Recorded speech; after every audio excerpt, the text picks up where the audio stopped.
بسم الله الرحمن الرحيم. الحمد لله رب العالمين. إلهي ونون نحريصو، إلهي حقاق وقرقار،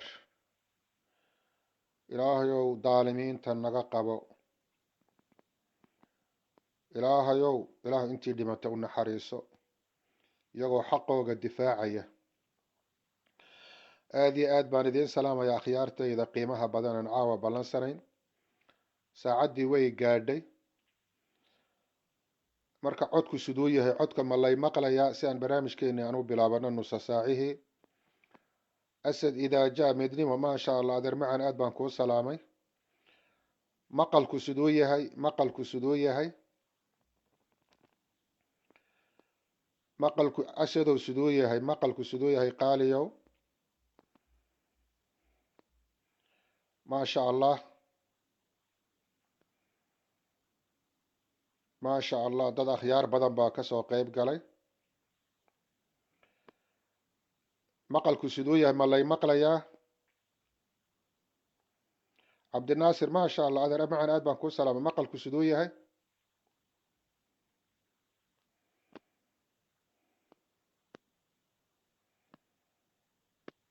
maasha allah abbaas yaxya codka wuxuu yidhi waa faseex buu yidhi okay cabdinaasir waan ku maqalnaa buu yidhi okay waan iska bilaabanaynaa insha allahu tacaala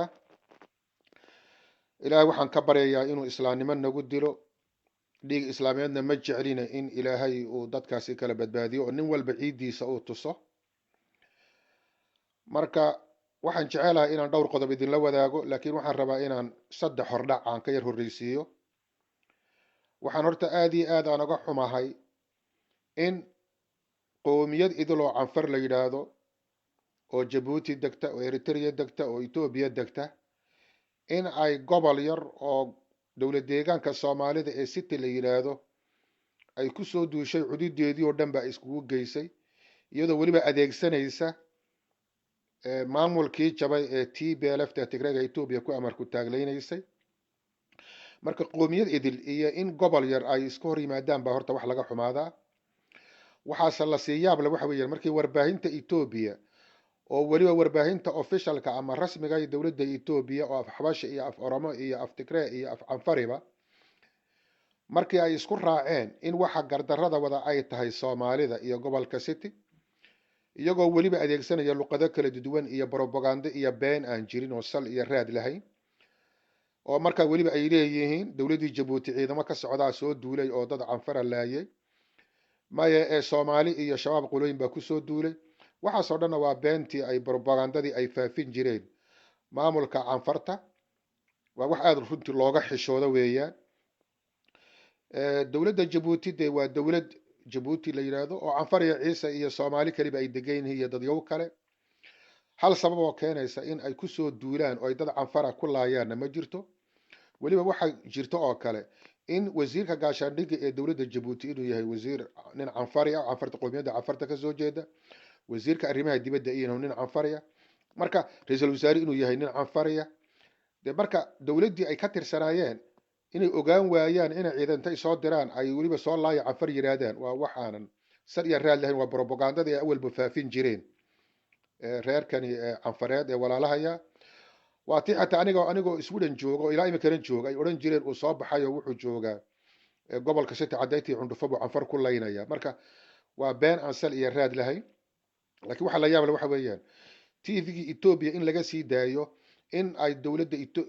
Jabuuti ay ku soo duushay dad Soomaaliyeedna ay ku soo duuleen oo qowmiyadda Canfarta la wada laynayo marka taasi waa qodob laga xumaado oo weliba si official dowladda Ethiopia ee lahayd dadku dhammaan u dhaxeeya in warbaahinteedii rasmiga ahayd ay dhinac tahay oo dadka Soomaaliyeed oo dhan dhinac laga wada maray iyadoo weliba leeyahay Soomaalida waa ajnabi waa soo galeyti oo Somaliland iyo maxaan ku raadayay Jabuuti iyo Soomaaliya iyo shabaab iyo meelo badan laga soo duulay iyadoo leeyahay Canfartana leeyahay waa dad wadaniyiin oo muwaadiniin oo dhulka degan marka waa wax runtii aad looga xishoodo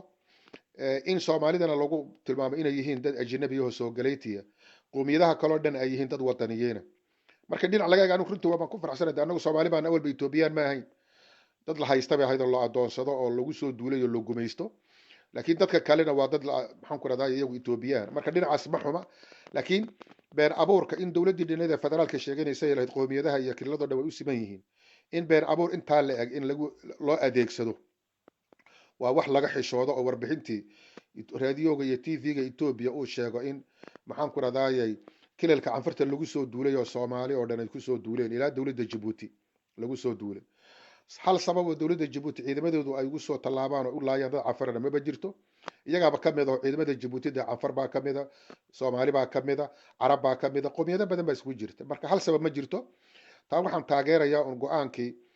wasaaradda arrimaha gaashaandhigga ee etoobiya ay ku beenisay in ciidamo jabuutiyana ay soo tallaabeen oo ay dad canfar halkaa ku laayeen laakiin waxaa la yaab leh waxa weeyaan in idaacadihii etoobiya oo dhanba kii afxabashiga iyo kii tigraaga iyo kii oromada iyo kii canfariga kullu inay ku sheegaan in mataqaanaayay qoomiyadda soomaalida ay soo duushay oo kusoo duushay dad xoolo dhaqato masaakiin oo canfara marka taasina waa been abuurkii iyo wixii awalba jiri jiray taas waa hordhaca koobaad hordhacaba labaadna waxa weeyaan taa dowladda jabuuti waa dowlad aan derisnahay oo dowladda etoobiya ay deris yihiin hal sababoo keenaysana ma jirto ciidamadoodana iyo maamulkeeda iyo dowladduna ay ka wada tirsan yihiin labada qoomiyadooda iminka dhulka ku dagaalamaya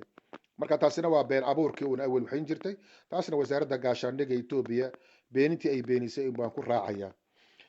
hordhaca saddexaadee raba inaan isagana aan yar dul joogsada waxa weeyaan waa midkan aan sheegaye ah yani soomaalidu inay yihiin dad ajnabi ah oo ay warbaahintu isku raaceen in dad etoobiyaan oo canfara ay kusoo duuleen dad ajnabi ah oo soomaali ah macnaha dowlad deegaanka soomaalidu waa ajnabi waa dad soo galayti dhulkana malaha dadkana malaha marka qoomiyad asalaho etoobiyaan oo canfar la yidhahda kusoo duuleen bay markaas isku wada raaceen taasina waa uun propagandadii iyo beentii ay afufi jireen laakiin waxa la yaal waxa weeye maamul idil oo dhisan oo maamulka dowlad deegaanka canfarta inay isku wada raacaan propaganda intaa la eg oo mataqaanaayay ay ku sheeganayaan in iyaga lagu soo duulay oo qoomiyado kale iyo dowlado kale ay kusoo duuleen taasi waa taa hordhaca koobaad haddii aan usoo gudbo qodobada aan raba inaan ka hadlo waxa weeyaan dagaaladan canfartu ay wadda iyo maanta maxaa iminka kusoo beega inay canfartu kusoo duusho gobolka city iyo dowlad deegaanka soomaalida dhul ka tirsan markii hore cabdi ilay uu haysan jiray maxay usoo duuli waayeen canfartu ay dadkani ama dhulkan ay u qaadan weyday dad badan baa waxay leeyihiin macnaha cabdi ilay bay ka cabsoon jireen iyo liyo booliiska oo iminka madaxweyne mustafa jilicson saas ugu soo duulayaan taa keliya ma aha waxa weeyaan shalay tole cabdi ilay iyo maamulka canfartaba tigreeba u wada telinayo TPLF-ta yaa wada xukumaysay marka hal aab bay lahaayeen hal macalin bay lahaayeen hal maamul bay lahaayeen ka un baan amarka siinayay oo wax u wada sheegoon bay ku wada shaqaynayeen markuu maanta laga baxo uu ka baxay maamulkii tigreegu maamulkii oromiya ay qabsadeen dee tigreegii marka ma rabaan inay guush maxaa tira kasii dambayso inuu waddanku sii jiro in ay qoomiyadahu sidoodii sii kala hadaan ma rabaan marka sida awgeed weeyaan waxa ay maxaan ku raadaya iminka ay dagaaladan ay u horinayaan marka maamulkii soomaalida uu ka baxay gacantii tigreega ama TPLF-ta iyo awoodoodii laakiin maamulkii canfarta weli waxaa ku jira oo gacantooda uu ku jiraa saraakiishii TPLF-ta iyo tigreega midda kale maadaama ay tigreega iyo canfartuna ay xuduud leeyihiin in ay mataqaana dhulna ay tigreega ay ka haystaan canfarta waa tigreegii iyo TPLF-ta waxaan canfarta soo dagaal gelinaya hubka usoo dhiibaya istiraatiijiyad iyagoo weliba raba inay dowladda Ethiopia ee oromadu ay madaxda ka tag Dr. Abiy Ahmed inay jilbaha u dhigaan marka waa dagaal siyaasadaysan canfarta laftigoodii baa kula waan garanayna waxaana wata iyo meesha dagaalku naga socda iyo waxaan u dagaalamayna iyo waxaan dagaalkeena gelinaya marka sida awgeed dagaalkani waxa waday waa TPLF-ta oo raba in ay maamulka Dr. Abiy Ahmed ee oromadu ay madaxda ka tahay in ay jabiyaan ay rabaan weeyaan marka waxa waqtigan ku soo beegayna waa taa weeyaan dhulkani waa dhul Soomaaliyeed oo 60 sanadood 40 sanadood 70 sanadood 50 sanadood ay Soomaalidu iska deganay weligood bay iska deganayeen iyo boqolaal sanadood weeyaan waxa maamulka canfarta uu ku soo duulay liyo booliiskoodii jabhadahoogii iyadoo ood moodid qorshaha ka dambeeyeen inuu yahay sidii loo aasaasi lahaa canfar weyn oo Djibouti laga soo goyni lahaa Eritrea laga soo goyni lahaa Ethiopia oo halkaana saxgoosodkii canfarta lagu sameeyni lahaa taasina waxaan leenahay wax suurta galaya maaha dhulkiina canfaray haydin deeqdo annagu nabad baan rabnaa gogol nabadeed baan fidinaynaa in la wada noolaadaan rabnaa laakiin nin walba waa inay meeshiisu ay deeqdo canfaray dhulkiinu ha idin deeqo annaguna dhulkayagu uuna deeqaaye ka joogsada oo xasuuqa iyo barakicinta iyo rag aan idiin furaynin yuuna dagaalka idin wadagelini oo ah TPLFta iyo dagaalka halka ay kasoo wadaan marka dhulka lagu dagaalamayay waa dhul Soomaaliyeed waa dhul weligoodba maamulka gobolka City ka tirsanaan jiray dhul canfarina leedahay ma aha dhul ay Tigray leeyahay ma aha imikana wadada ka riixayay wataa weeye كلمة waxa ilaahay loogu mahadiyay gobolka City iyo reerkii deganaana uu iska difaacay dawlad deegaankii Soomaalidana way soo gashay oo ugu hambalyeeynayo madaxweyne Mustafa Maxamed Umar markii uu go'aanka qaatay in liyu boolisku ay difaacaan xuduudda macnaha ilaa imika liyu booliska iyo gobolka City iyo Soomaaliduba weerar canfarta ma laha markasta waxay ku doodayaan hal la difaaco dhulka hal la difaaco difaac baan ku jirnaa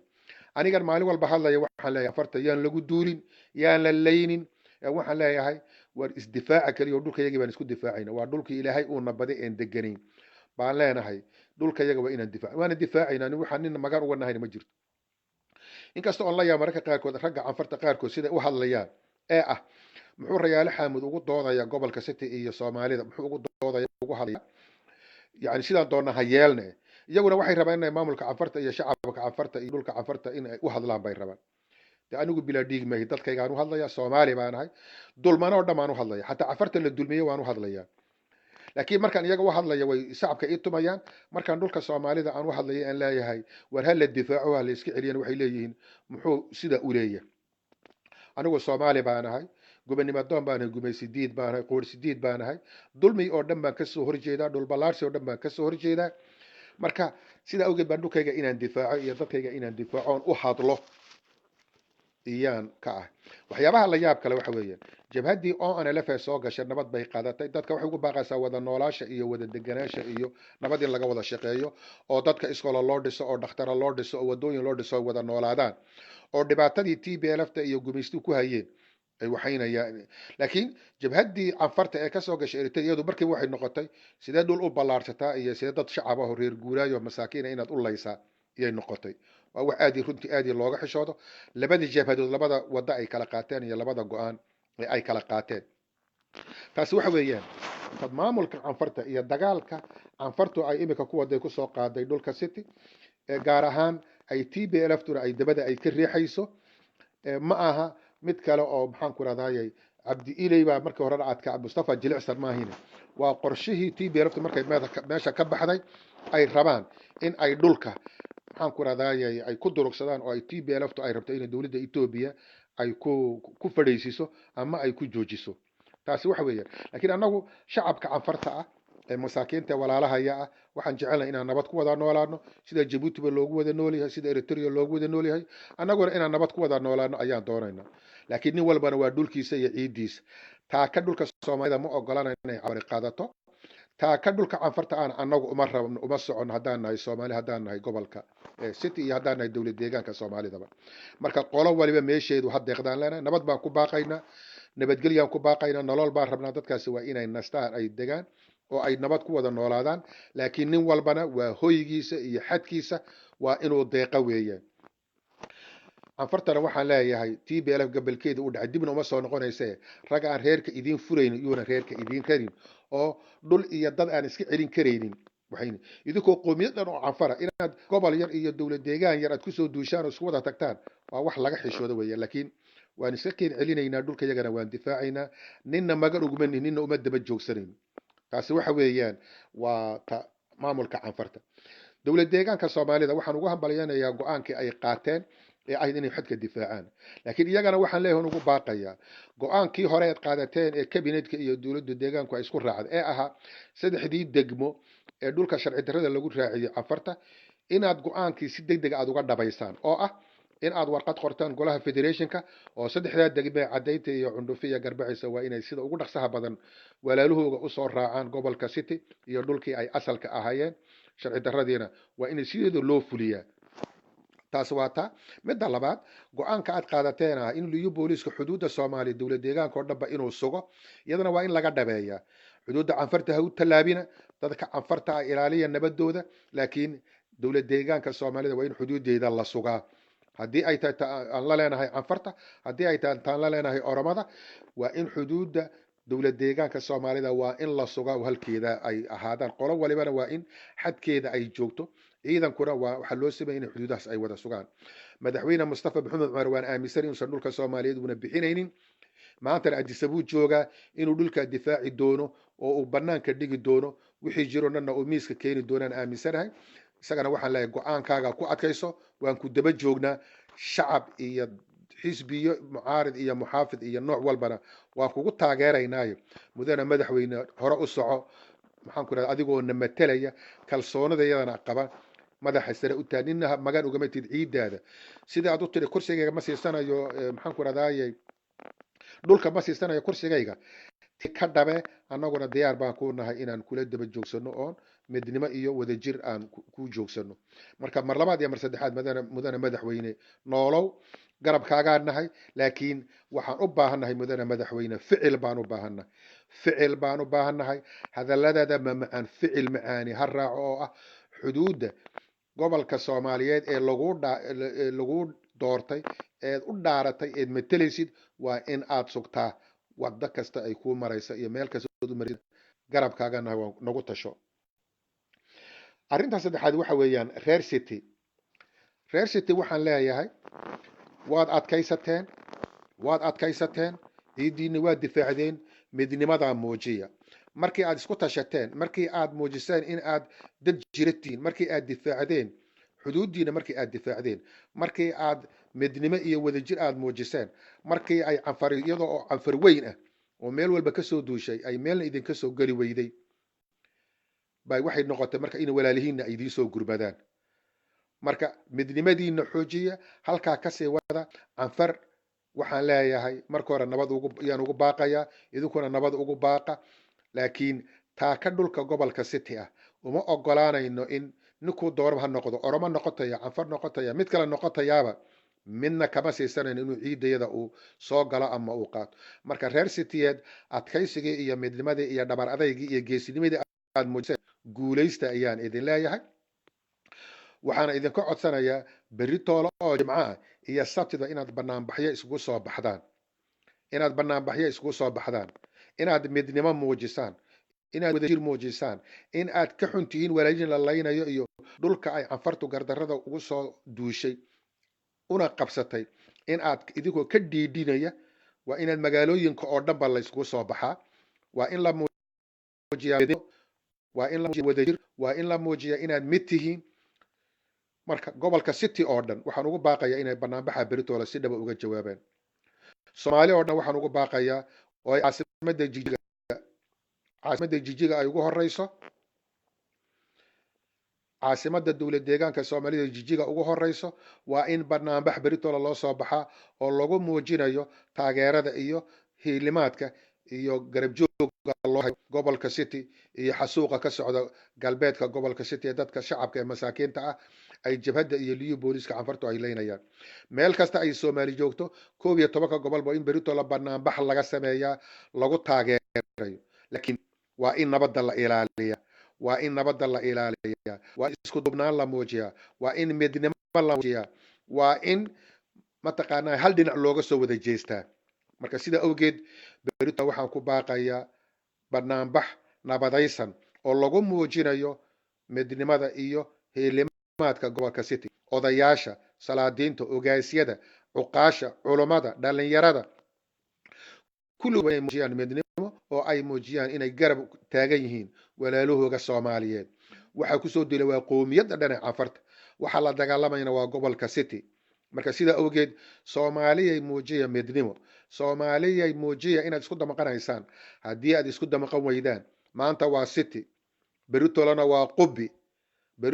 qubi saan dambe waa salaxaad sidaasaana noo bilbiliqaysanaya kolba maalinba meel naga soo duulaya maanta waa canfar beritola waa oromo saan dambe waa amxaar maalinba qolaa saa baxaysa laakiin haddii aan hal dhinac uga soo wada jeesano haddii aan midnimo muujino haddii aan isku duubnaan muujino haddii aan inaan gacan keliya tanahay aan muujino oo maanta city aad garab joogsataan ood ciidda difaacdaan idinkoo ka jawaabaya baaqi ogaaska goday ogaas cabdiraxmaan maxamed khani allaha xafidee ee ahayd in wixii 60 ka jiro dhanba ay city isku wada tagaan oo la difaaco ciidda haddii aad maanta gobolka city aad garab joogsataan oo difaacdaan beri toolana siyaasaad u wada difaacaysa cid walibana waa idinka joogsana waa idinka biqi laakiin haddii la arko maantana waa city beri toolana waa qubi saa dambana waa salaxaad maalinta ku xigtana waa wardheer maalinta ku xigtana waa halka hadday noqoto sidaabaa keli laydiin bixinaya waxay canfari idin soo hunguriyeysay waxay orama idin hunguriyeynaysaa waa markii la arkay inaad kala qaybsan tihiin waa markii la arkay idinkoo gooni oo keli ah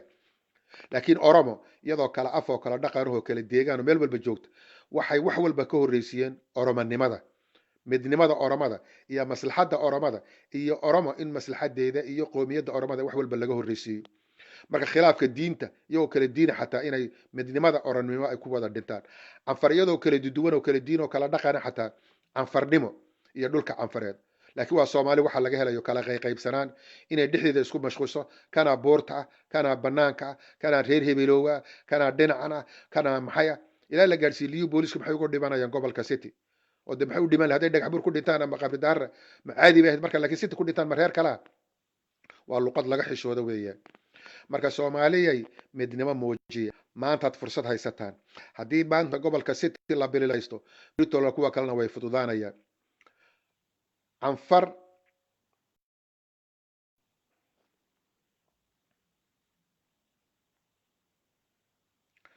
waxaan leeyahay soomaalidu waa inay midnimo muujisaa midnimadana waxaa daliil u noqonaya banaanbaxa beritoole in meel walba la iskaga soo baxo in meel walba la iskaga yimaado in banaanbaxaas uu noqdo mid aad ku muujinaysaan midnimadiina iyo wadajirkiinaba taasina waxa weeyaan banaanbaxa beritoole oon rajaynayo in 11 gobolba laga soo baxo mataqaanaayo sidii loogu soo bixi tulu guuleed waa taa way muujiyeen midnimadoodii iyo inay garab joogaan meel walba in laga soo baxa qubi baa imika lagu maqan yahay iyadana la qaybsan rabaa la biliqaysan rabaa beritoolena salaxaad marka soomaaliya midnimo walaalihiin gobolka cityna u heliya wuxuu reer maaha qabiil maaha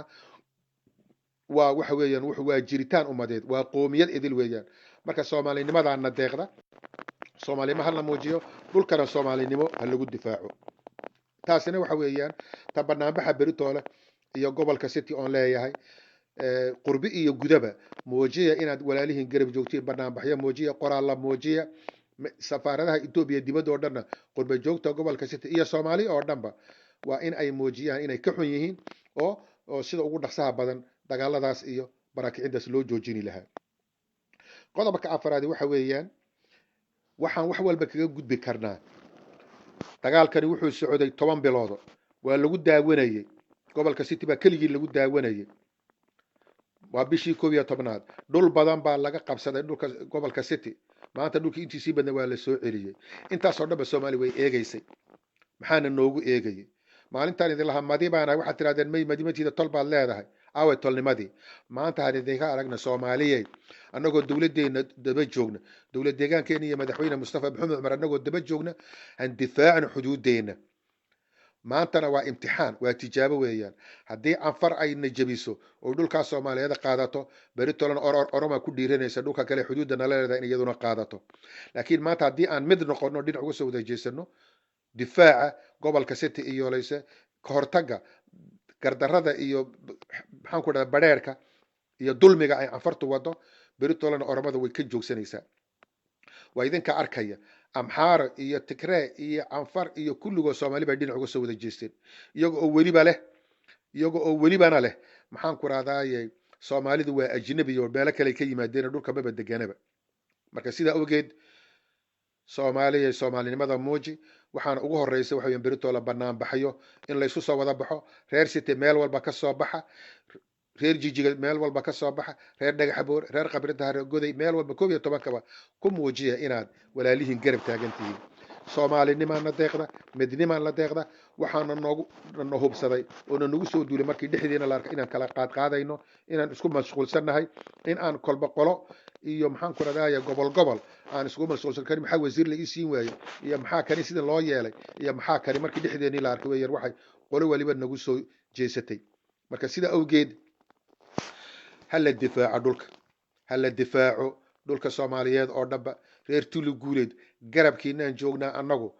ma ogolaanayna in lagu soo gardaroodo dad aan soomaaliyan soomaalisa midnimaan ugu baaqayna iyo walaaltinimo iyo midnimo beritona banaanbaxasa lagu wada muujiyo annagoo daba joogna dowlad deegaankana waxaa leen hadallada mamacaan ficil u bedelo oo waa inaad go-aanka aad qaadataan ka dhabaysaan idinka oo shacabkiinu idima joogo ogaadana dowlad deegaanka soomaalida madaxweyne mustafa maxamed cumar iyo madaxweyne ku-xigeenka aadan faarax qiimaha badanow waxaad wax ku tihiin soomaalinimada waxaad wax ku tihiin shacabkiina waxa kursiga idin hayo oo wax idinka dhigi karaan soomaalida aad matalaysaan oromana waxba idinkama dhigi karto anfar wax idinkama dhigi karto amxaarana waxba idinkama dhigi karaan waxaad wax ku tihiin waa dadkiina marka sida guud idinkoo kalsoonida shacabka soomaalida haysta difaaca xuquuqda iyo shuruucda iyo dhulka soomaaliya meel kasta ay joogaanba weligiinba saasaad kursiga ugu fadhiisan haddii aad muujisaan in aad soomaalinimada iyo dhulkeeda aad difaacaysaan marka ha ku mashquulina in aad kalsooni iyo aad ka heshaan maxaan ku rahdayay haye Addis Ababa waxaa idiin haysa waa jigjiga iyo shacabka Soomaaliya 11 gobol baa idiin haysa kursiga iyo sharafta iyo ciziga haddii aad garan weydaanna baneeya waxaad ku banaynaysaan marka ay shacabkiinu idin diido laakiin cid kaloo idinka qaadi kartay cid kaloo idin diidi kartay ma jirto mudane madaxweyne mustafa maxamed cumar iyo mudane aadan faarax waan idin daba joognaa hadalladiina macaan iyo go-aanadaad qaadanaysaanna ka dhabeeya oo ka rumeeya walaalaha anfartana waxaa leeyahay walaalaha dhulkiinu haydin deeqo annagana dhulkayaga hana deeqo qurba joogta reer city meel kasta oo joogtana waxaan leeyahay dadkii naas garab joogsada heer iyo hoob waxay idinka baahdaan haddii aan kaftan yar ku daro waxaa la yaab leh siyaasiga canfariga ah meeshuu doonaba ha jooga mucaarid iyo muxaafid wuxuu leeyahay canfar baa lagu soo duulay oo dowladaha laynaya oo dad kalaa laynaya laakiin siyaasiga gobolka city ama siyaasiga ciise meeluu joogaba uu ka xishooda inuu dadkiisa u hadlo dee maaha kuma lihin siyaasiga ciisaha gardarra ku raac kuma lihin laakiin haddii waxaad yeeshaa unsur akhaaka daaliman oo madluuman hadduu ciisuu gardaran yahay dee ka qabo laakiin haddii laga gardaran yahay in aad difaacdidood u hadashid wax diiday ma jirto waa dhaqan suuban oo islaam oo soomaalinimo ah marka dadkiina u hadla laakiin anigu waxaan leeyahay canfar walaalaha ayaan nahay nabad baan rabnaa inaan deris wanaag ku wada noolaanaan rabnaa inaan wada noolaan rabnaa dhulkun uuna wada deeqaa laakiin dhulkiinu ha idin deeqo beenta iyo brobagandadana iska daaya jabuutina ma soo duulin soomaali kale ma soo duulin somaliland iyo ma jirto shabaab ma jirto waa gobolkii city iyo iminka dowlad deegaankii soomaalidu ay soo gashay waxa keliya dhulka aad ku soo duusheenna waa dhul 60 sannadood 100 sannadood aan anagu niilay soomaalidu tiile weeyaan dhul ay canfari leedahay ma aha xataa 27 sannadood Tigreeg xukumayay canfari dhulkan kuma soo duulin maalintii Tigreeg kursiga laga riday bay canfari bilowday damacani xageed ku maqneen inta hore oo dhanba waa wax laga xishoodo weeyaan marka dhulka iminka ay Soomaali soo degtay ma waa dhul ay weligood bayeen idinku halkaan baa tiileen marka dhulkiinu haydin deeqo dhulka iyaguna hana deeqo nabad iyo walaaltinimaan ku baaqaynaa deris wanaag baan ku baaqaynaa aan wada hadalno aan wada xaqtar wixii khilaafaha jira aan ka wada tashano laakiin habeenna ha ku seexin dhul Soomaaliyeed inaad qaadataan intay laydhuna marayso dhul Soomaaliyeed inaad qaadataan ha filina laakiin anagu waxaan doonaynaa nabad walaaltinimo laakiin ragga dawladnimada idinka riixaya Tigreeg ahi